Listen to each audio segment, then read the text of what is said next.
want to sort of paint a picture of sort of the process of what you would go through.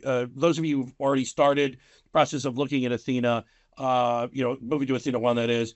But I just sort of want to paint a little bit of a picture from beginning to end, really high level, before we tee it up to the panel. So there's three sort of components I want to talk about. Number one is in that sales process, we'll call it, where you're looking at athenaOne. I want to talk about client solutions, what they do. Then onboarding, what that's all about. We hit on that a little bit before, but I'll go a teeny bit deeper.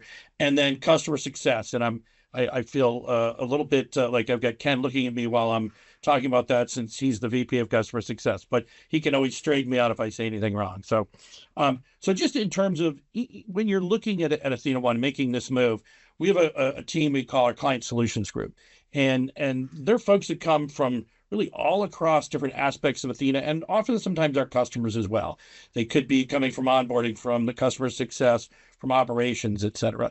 And so they bring with them a whole bunch of knowledge and experience. And so what they're tasked with doing with you in that process is getting to know the organization really deeply, beyond the relationship we already have, but into the details of workflow and all that kind of good stuff. And being able to paint a picture for you. Here's what the world looks like today, and here's what the world should look like on athenaOne. And it's an iterative process that we go through together to say, both from a operational, financial, clinical, et cetera, point of view. So you really can understand. It's very important to us that you really, really, truly understand what you're getting into and what things will be like once you move to athenaOne. Once you make that decision to move forward, I did hit a little bit on onboarding before, but the thing is I want to reiterate with our onboarding team is that, again, we've done this lots of times, taking folks from Athena practice to athenaOne. We've got really good at moving the data across. And the other thing that I think is a huge advantage is, like Dr. Clark is bilingual, many of the folks on our onboarding team that you'll work with are also bilingual. Again, came from the Athena practice world.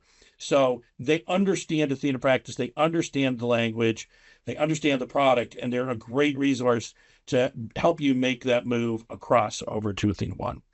And then lastly is customer success. And again, you have a customer success person today, which is fantastic. And again, that was something that came about 5 years ago when Verance and Athena came together. So it was one of the many things that we did to add value into the Athena practice customer base. And a great team that Rhea Davis runs. Fantastic. But there's a couple of things, and Ken will probably hit on this a little bit, and our client panel will probably hit on this a little bit too, that are just different in that there's just a set of tools that are available in athenaOne that allow the CSMs to really interact with you on helping you improve your business, right? And you'll hear a little bit more about that. And you saw a little bit of that with Dr. Clark and the insights that he talked about. And then lastly, it's just the business model is different, right? So the business model is such that, again, it's aligned incentives. So the customer success folks are they're measured on helping you be successful, not just answering your questions or dealing with problems, but literally helping your business be successful.